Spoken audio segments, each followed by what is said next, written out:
And hello, everybody. It's a pleasure to be here.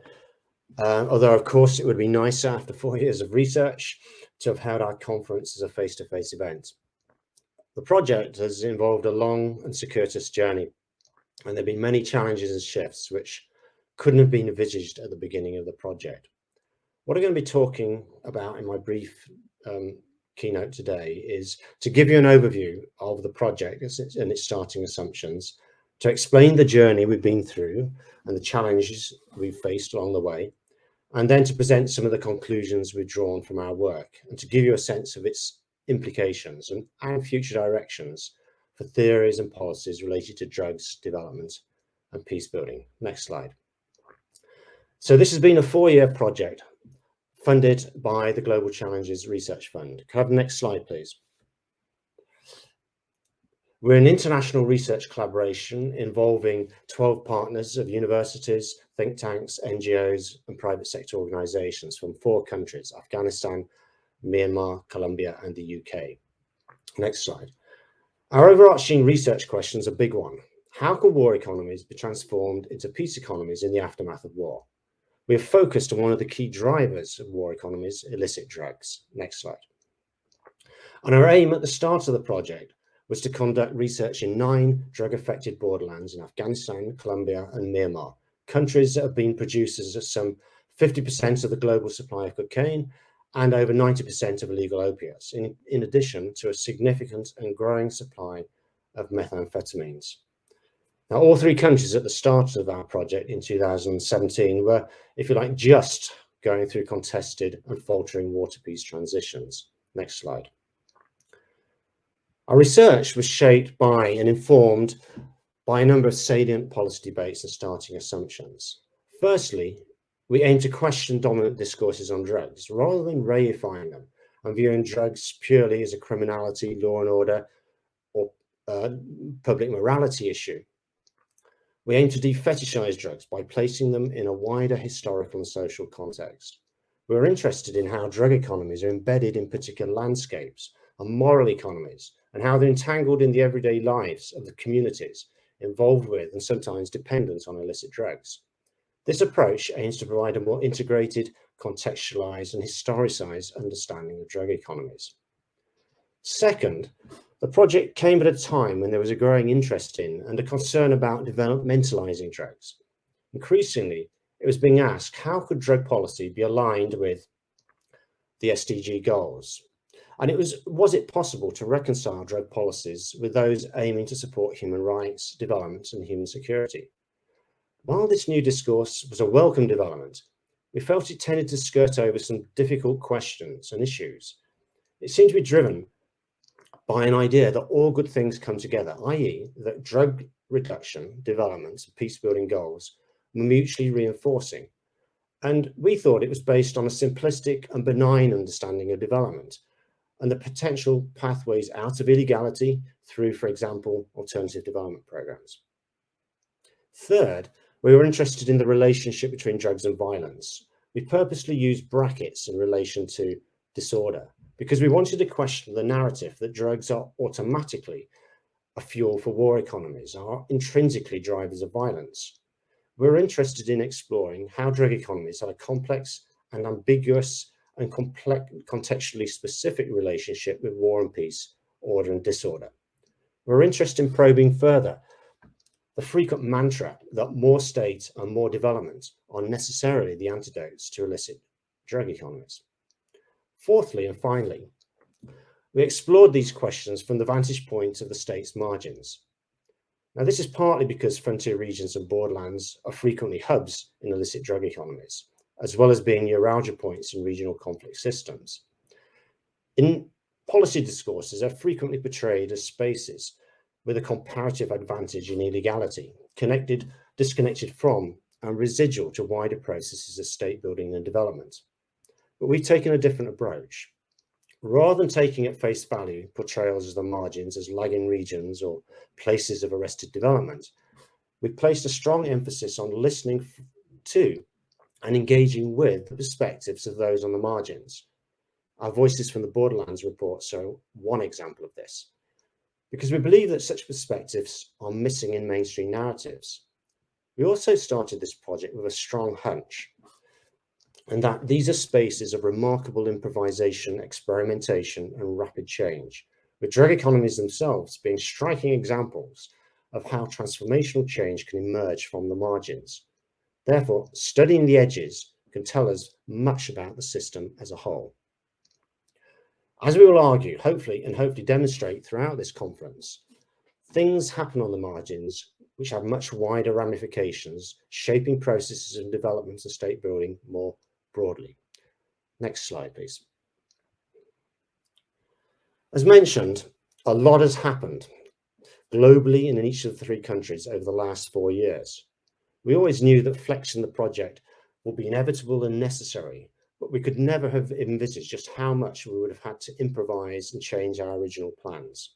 The global pandemic, escalating conflict in all 3 countries, a major shift in the UK funding environment, as well as the sensitivities of the subject matter of the research, all have made this a very challenging project. At times, the researchers had to take a back seat as we've struggled to support our partners and each other. We've had to go into hibernation in some countries, and we've had to fundamentally adapt our approach and ways of working. We, like researchers the world over, have been forced to find creative ways of conducting international research in the context of a global pandemic. Each country has gone through momentous changes in which global political shifts, the pandemic, and fed into one another, shaping in turn the role and significance of illicit drug economies. Next slide, please. In Afghanistan, with the Taliban's takeover of power in August 2021, the country is now in the midst of a humanitarian catastrophe, triggered by financial sanctions, the loss of foreign aid, the effects of COVID, and the impact of repeated droughts. Next slide. In Colombia, the UK government, which was elected in 2018 on an anti-peace deal platform, reneged on many of the commitments written into the 2016 agreement. Violence involving both government forces and a range of armed groups was reactivated in many parts of the country, with community organisers, social leaders, and members of the Afro-Caribbean and indigenous communities being particularly targeted in this messy reconfiguration of the peace process. Next. In Myanmar, hopes surrounding the democratic transition and peace-building efforts were destroyed by the military coup in February 2021, leading to a protracted political crisis, a sustained upsurge in violence amidst a worsening pandemic and a major economic contraction. The events that have unfolded show that water peace transitions are rarely linear, and that illicit economies play a complex role in these processes. In our country-focused sessions today, we'll look more closely at these dynamics. The fact that the project managed to navigate these changes is a testament to the whole team, but particularly to our research partners based in the 3 countries. They've shown remarkable agility and commitment to continue moving the project forward in very difficult circumstances. Next slide. Notwithstanding these challenges, the project has largely been successful in pursuing its 3 core goals in relation to research, capacity development, and policy engagement. Next. First, we aim to produce a new evidence base on an issue that is highly sensitive and in which there are major gaps in the data, as well as problems of bias and politicization in the way that evidence is drawn upon by researchers and policymakers. Our project from the outset had a strong commitment to robust, empirically driven, mixed methods research, conducted in some of the most challenging contexts of the world. In spite of these challenges, we have followed a longitudinal and comparative approach in order to capture the changing dynamics of drug economies across time and space. We've deployed a range of methods, including life histories, key informant interviews, focus group discussions, GIS mapping, surveys, archival research, spatial histories, and regional biographies. And we've talked and listened to a wide range of people in the borderlands and beyond, including poppy and coca farmers, labourers, coca pickers, opium harvesters, processors and traders, drug users, civil society leaders, militia leaders, drug policy makers, government officials, academics, and researchers.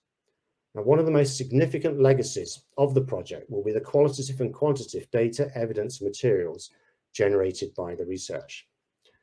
And you can see more on our website about how we've gone about managing and systematizing this vast body of data, which, apart from informing our analysis and writing, will be a significant resource for future generations of researchers. We've learned a great deal about the ethical and methodological and security challenges of conducting research on illicit economies in conflict-affected borderlands.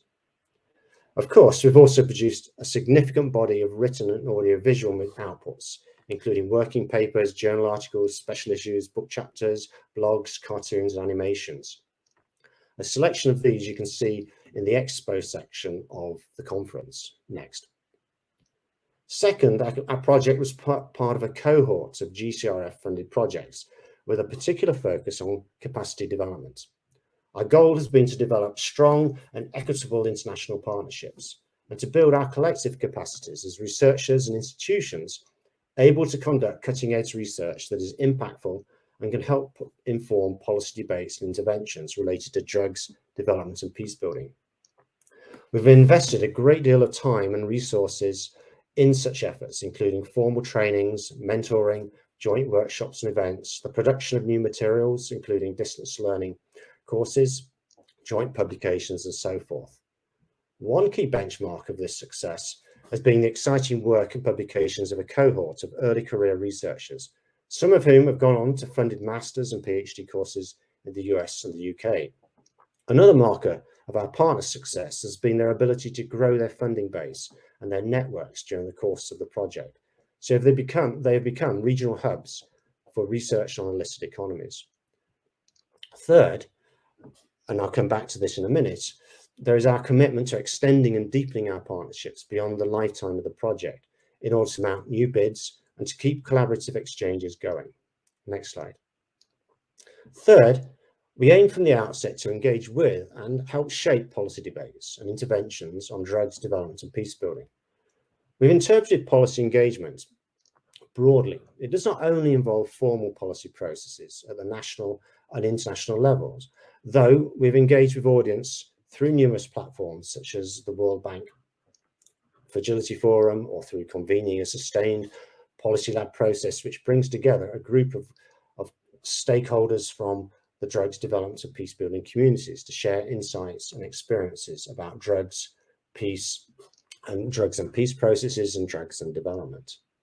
For us, policy engagement involves asking difficult questions, pluralizing the sources of evidence and the types of evidence that are used in policy processes, and pluralizing the kinds of conversations that can take place around drugs. In Colombia, for example, our partners have worked with social leaders and their constituencies, using information generated from our research to support their legal claims in relation to their rights under the illicit drug crop substitution element of the 2016 Peace Accord. We've also developed ongoing conversations with cocoa farmers, pickers, and processors about the health harms linked to processing and fumigation. In Myanmar and Afghanistan, this kind of work, using research to support a rights-based political engagement, is being constrained by the lack of spaces for this kind of work. Notwithstanding these constraints, in Myanmar, our research has relied on developing and deepening long-standing relationships with our research partners in civil society, leading to the research contributing to the ongoing work with local youth groups, drug treatment centres, and local authorities. In Afghanistan, at the present moment, there is very limited space for political agency amongst borderland populations. Therefore, the onus has shifted onto our international researchers to assert agency in ways that are not currently open to our partners, including promoting a grounded understanding of the role of illicit economies at the current juncture, so as to inform unfolding policies.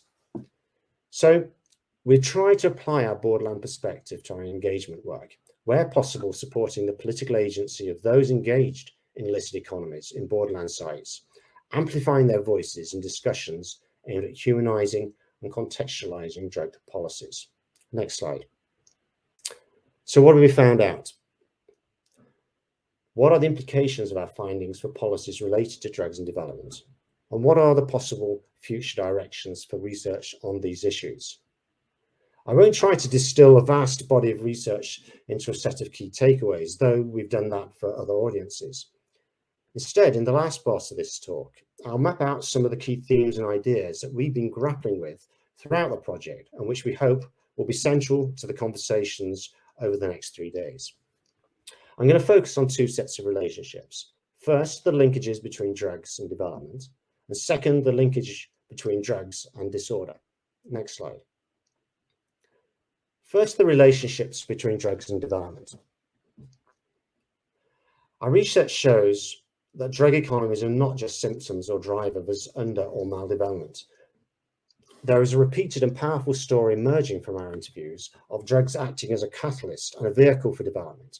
The mechanisms and outcomes vary from one context to another, but drugs can provide a means of social protection and welfare, poverty alleviation, modest social advancement, investment in public goods, increased gender equity, and the startup capital that fuels illicit businesses and development enterprises.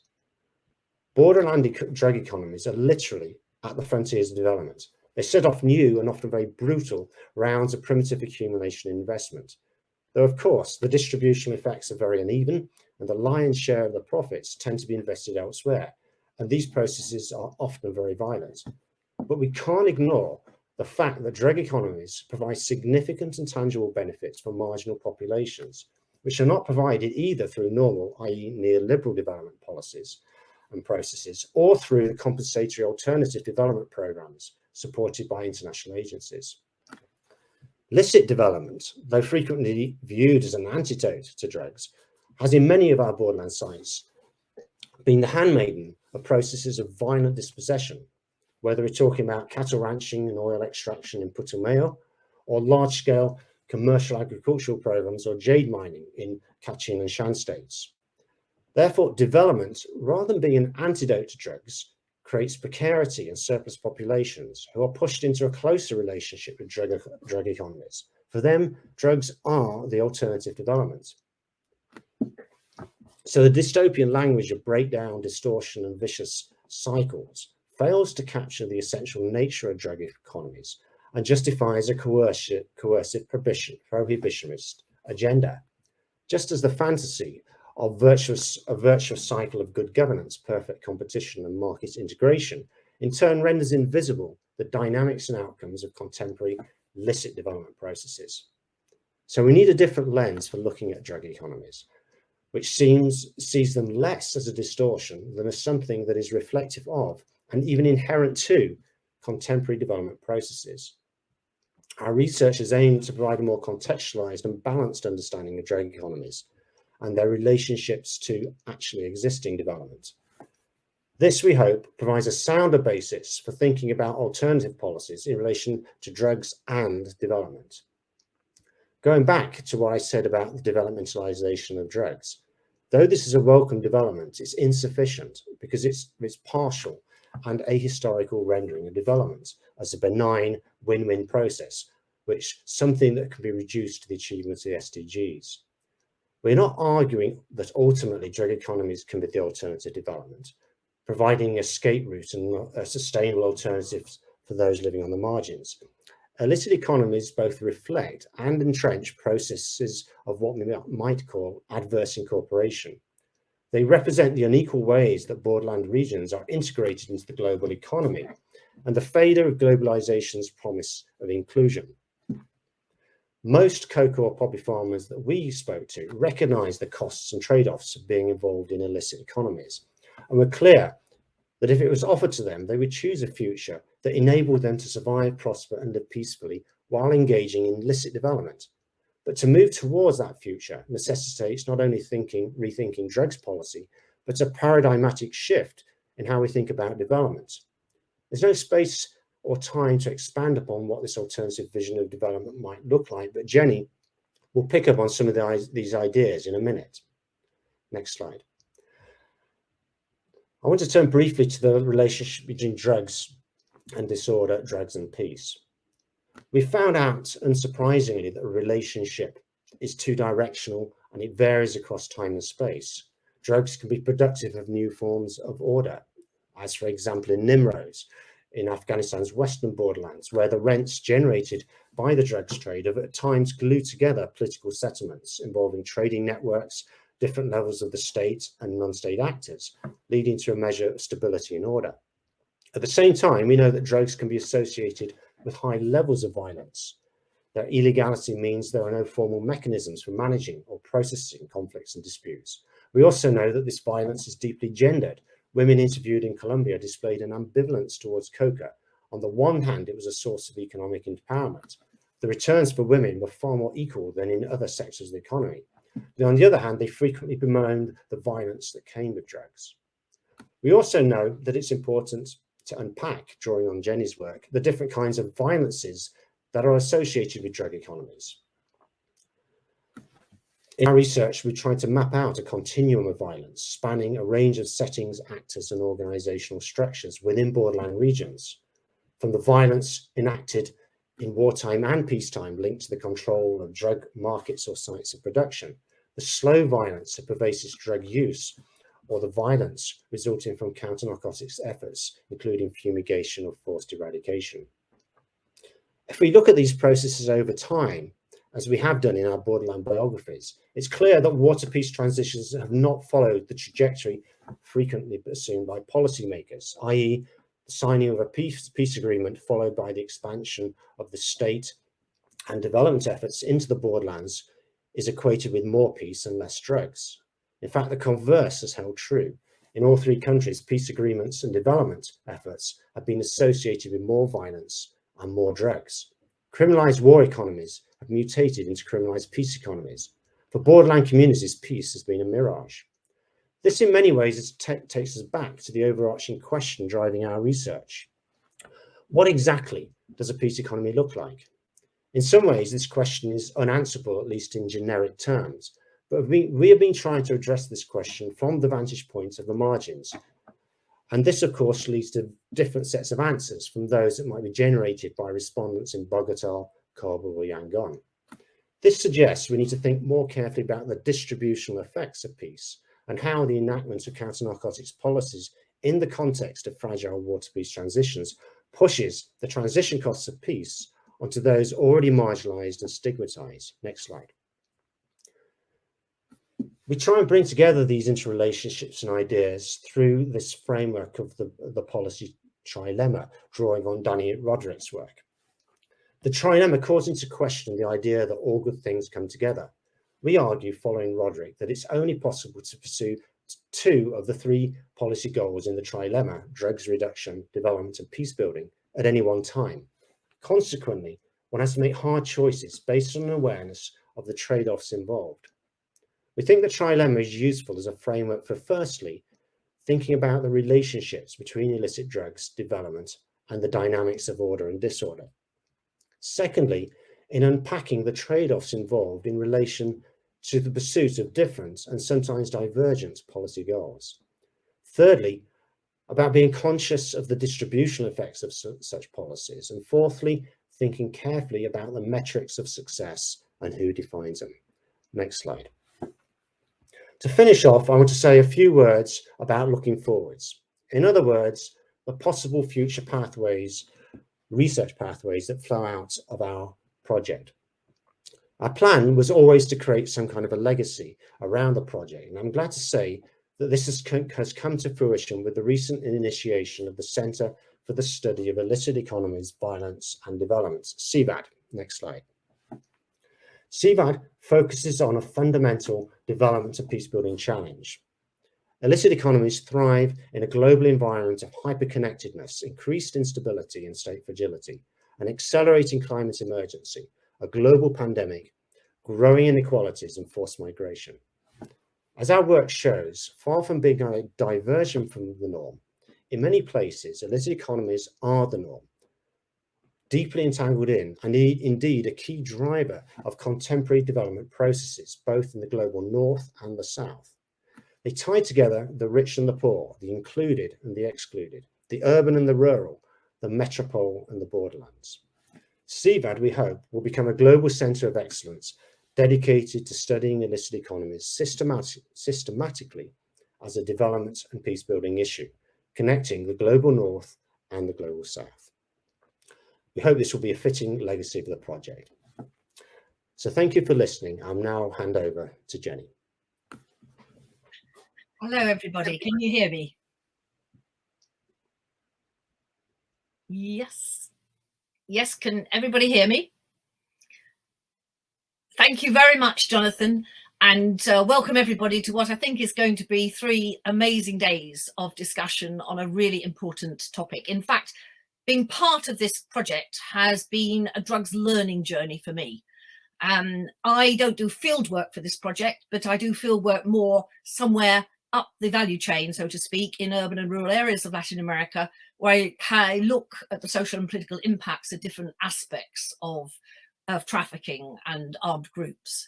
So this research project has enabled me to enter this complex world of those who grow the crop on peripheries and borderlands of these 3 major producing countries. Research has brought to life for me the dynamics of that end of the value chain of drugs and the very differential experiences and impacts on lives and livelihoods, including across all those 3 countries. With my Colombian knowledge, for instance, I knew that growers were entwined with the world of processing and trafficking, but that they are distinct and that peasant producers have had to negotiate with the organised and armed groups who control those other aspects. In Myanmar and Afghanistan, the growing, processing and transport are more deeply entwined. Nevertheless, there are actors who finance and broker the processes with violence an ever-present tool. In Myanmar, the consumption of drugs has become a major issue. Payment for the crop came to be paid partly in drugs, and young men have been hooked into addiction, leading to massive social harm and family trauma. In Colombia, I first noted this mutation in terms of drugs in Medellin in the 2000s, when it became clear that what's known as narcomenudeo, when selling the drugs in the city, had become a major occupation for young men. It wasn't just trafficking drugs outside of Colombia. And then I watched as young men got drawn into the trade through consuming as well as selling locally. And I wanted to stress this little story, big story of mutations, because it seems to me mutation is such an important word when we're looking at this research. Nothing is static, nothing is linear. Drugs on these borderlands appear to generate themselves social orders, dynamic social orders, as borderland citizens navigate economic survival, meaningful life trajectories, alongside war, violence, crop fumigation, and coercively mediated adaptations to changing conditions and opportunities in the drugs value chain. These sometimes involve state actors, but always reflecting prevailing state configurations, as Jonathan has also discussed. In a forthcoming issue of Third World Quarterly, Francisco Gutierrez has used a very strong concept for describing what Colombian peasants face when they navigate the world of illegality and the war on drugs, where they are made themselves to feel illegal or illicit. He talks about institutionalized calamity. The peasant economy, in other words, is constantly under threat. And despite alternative development, as it's known, being proposed and negotiated in Colombia in the 2016 peace accord, this option takes a very low place to the extractive market economy that dominates rural Colombia still today and elsewhere in the case studies that have been used in this research. So peasants are trapped between a state that brings violent incursions and crop destruction and needing a state that builds roads and schools and reduces violence while providing order. The situation we have found in this research defies the varied iterations of global drug policy. But what is important, I think, is the way that the drugs, the research gives us the detail, which helps us explain why. And what I want to talk about in the few minutes I've got is how does this research help reset the conversation about drugs and drugs policy? This is both a challenge for the project and, I would argue, for the conference itself, for all of us who are going to be discussing these next few days. So I want to make a few brief observations to help kickstart the conference and the thinking, building on everything that Jonathan has just been talking about. So first of all, this issue of the mutations. Drugs as dynamic, as generative of social, economic, political and ecological processes and change. Jonathan, in an article, has talked about assemblages of relationships and processes in these supply contexts. That drugs are the outcome of varied, contingent, external, social and political drivers on the demand side, as well as the impact of drugs on the social relationships on the supply side. And I'm always very struck by Paul Gutenberg's work as an historian of coca and cocaine, and he'll be joining us in the discussion. He drew my attention in his book on the history of Andean coca to a French experimentation with a wine to be based on coca leaf in the 19th century. I think he can correct me if I'm wrong, it was called Vin Marini. And I think I probably would still have preferred the grape variety, but what it made me think about is this contingent idea of what coca and the crop could have become and what it has become with prohibition. The drugs issue is not ontological, right? It has gone through varied contingent constructions, decisions and policies that have neither diminished production nor trafficking and continue to create huge problems throughout the world. The debates that have tried to seek alternatives to fumigation of drug crops have grown. There's been some interesting thinking about it, but they've also failed to grasp, I think, the essential point that comes out from this research, that growing drugs is for many not just survival, but it's about the means to gain access to goods, services that are not available anywhere else, and certainly not from the state, that make living possible, but also access to meaningful lives. Development, in fact, what we could mean by development. And John has raised this issue that what we mean by development is at the heart of what's coming out of this research. So when we talk about resetting the conversation, one of the first things I want to sort of pose, and it's been posed by the research, is who is in the conversation. And I think one of the things that has struck me most about the research is the way it has brought in the voices from the borderlands. And I urge you all to look at the document, the publications come out of the research called Voices from the Borderlands, which for me brought alive, not necessarily in a comfortable way, what people live on the borderlands when they're living the drug economy. Right, so we've got Jangle's journey from Kabul to Moscow with a suitcase full of heroin. We've got Nankong's story of taking care of a family hit by drug addiction in Shan's state. We've got Carmen, a social leader from Putumayo in Colombia, whose traumatic life led her to understand that poverty is a consequence of politics and economics, and she became a social leader. She gained her agency in the midst of all of this. The second point I want to make about resetting the conversation is putting violences at the centre. And Jonathan has already alluded to this, but I tend to find that when we discuss war, peace and drugs, the violences that matter tend to be selected. But if we recognise violences as the plural that reproduce across all the spaces of socialisation and become chronic, that are perpetrated by the state as well as outside the state and in intimate spaces, as well as in the street, in the fields, in the prison.